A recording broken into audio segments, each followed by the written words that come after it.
Feeling like you missed your shot on a garden this year? Well, I have some fantastic news.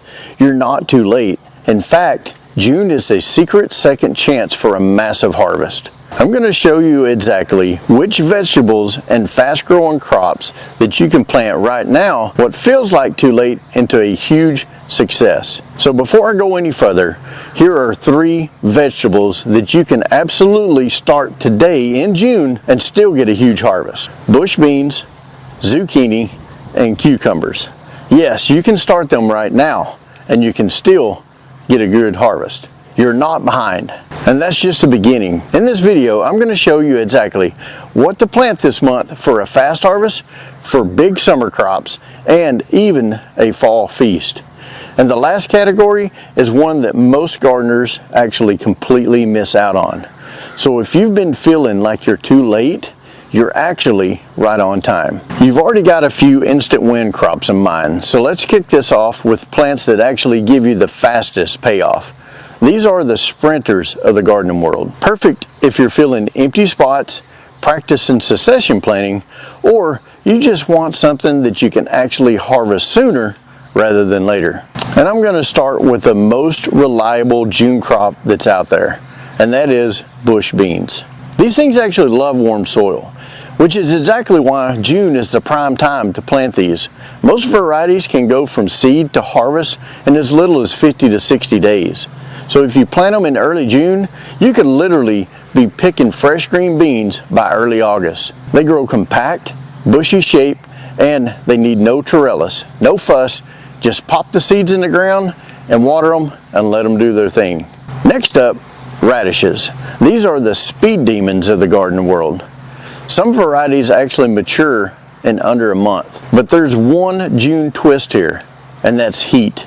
Traditional radishes can get spicy, woody, or bolt when the temperatures actually start to climb. So in June, you want these heat-tolerant varieties like Sora or Asian summer radishes such as the daikon type. Plant them where they're going to get a little bit of afternoon shade. Under your tomatoes or corn actually works really well.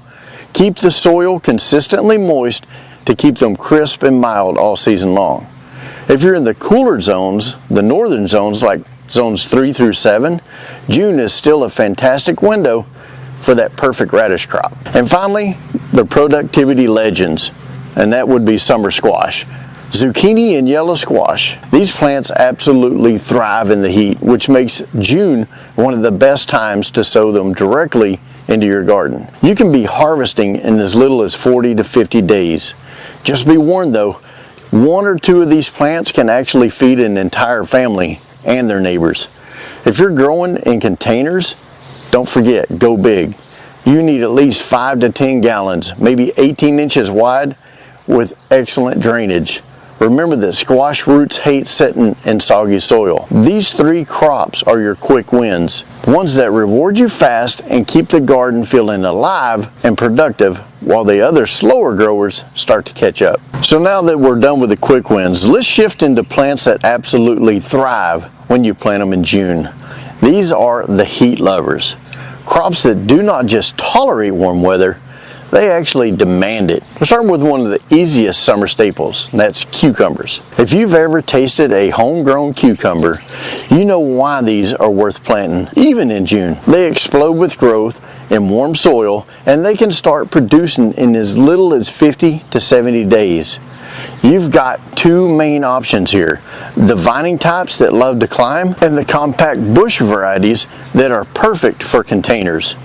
So if you're short on space, grab one of these bush types like Space Master and give it a big pot with a great drainage. Now the trellis types, these are good for keeping the space clean, space saving, and harvesting is so much easier. And oh yeah, it also helps keep those nasty pests away. Next up is a crop that people already think that they're too late for, but they're not. Corn. Corn is actually doable in June, especially if you're in zones 5 through 10. If you're in colder zones like say 3 or 4, you'll want to plant it as early in June as you can and choose a fast maturing variety that matures in 60 to 70 day range. But here's the big rule: do not plant corn in one long row. Corn is actually wind pollinated, so you want to plant it in blocks. say 3 or 4 short rows all grouped together.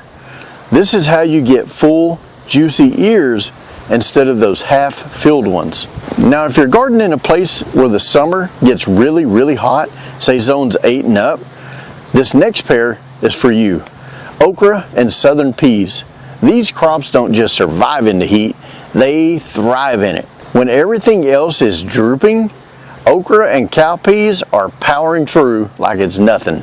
Okra especially is a superstar.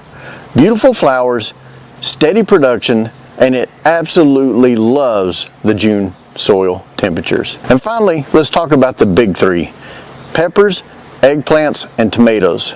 Here's the deal. In most temperate climates, June is way too late to start these from seeds, either indoors or outdoors. But it's the perfect time to go grab healthy transplants from your local nursery. A strong seedling planted in the warm June soil takes off extremely fast, and it will give you a great summer and even an early fall harvest. If you're in a frost-free zone, or say a long season, zones 9 through 11, you can actually still start these from a seed and get a fantastic fall crop. Same goes for sweet potato. June is the prime time to plant your potato slips, and they'll grow all summer long for a delicious fall harvest. These are your summer powerhouses, the crops that actually turn June heat into a big, beautiful harvest. So let's talk about strategy now, because June isn't just about summer. It's about your chance to set yourself up for an incredible fall harvest. We're starting with 2 classics, carrots and beets. June is a fantastic time to sow these for a late summer to early fall harvest, especially if you live in zones 3 through 7. The warm soil actually helps them germinate quickly, and the best part, carrots and beets that mature in cooler fall weather, they're often more sweeter and more flavorful. If you're in a really hot climate, like we are here in North Texas, you might actually want to wait until late summer, or if you plant them now, give them some afternoon shade to help them along. Next up are 2 of the toughest greens that you can grow, and this is kale and Swiss chard. These are absolute workhorses. You can sow them in June and enjoy a harvest all the way into the fall, and even early winter in a lot of the areas. They might slow down a little bit during the hottest part of the summer, but once the temperatures start to ease up, they'll bounce right back. Kale actually has a better taste after a light frost, so start harvesting the outer layers once they get big enough, and the plant will actually keep producing from the center for months and months. This is the part of June gardening most people overlook, but if you do it now, you'll be harvesting long after everyone else's gardens have shut down. See, June is a month brimming with opportunity. We covered fast and fresh crops like bush beans and summer squash. We talked about the heat lovers like cucumbers and corn that are actually true stars in the summertime. And we planned ahead with our fall feast by planting carrots and kale for an autumn harvest. The garden is always ready for a fresh start, and June is a secret weapon to get out there and get to growing something amazing. I hope this has shown you that you are not too late to start. You are actually right on time. And if this video has gotten you excited to plant something, give it a like. Think about subscribing to the channel for more gardening tips, and also hit that bell notification so you're notified when I put the next video out. And now for that big question, what are you inspired to plant this June? Let me know down in the comments, because believe it or not, I actually read every single one. And like always, keep it growing.